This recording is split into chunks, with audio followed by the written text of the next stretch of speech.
Hi guys, kain tayo ng imbaw. Napaka-fresh, napakasarap po nito. Kakuha lang nito galing dagat. Tingnan nyo naman oh. Yan.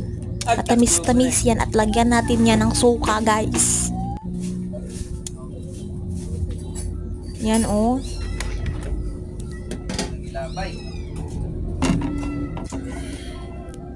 Lagyan natin ng maraming suka guys.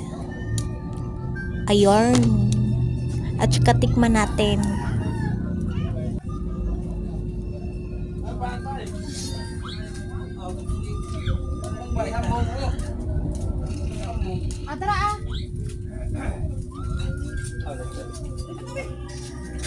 Napakasarap talaga guys.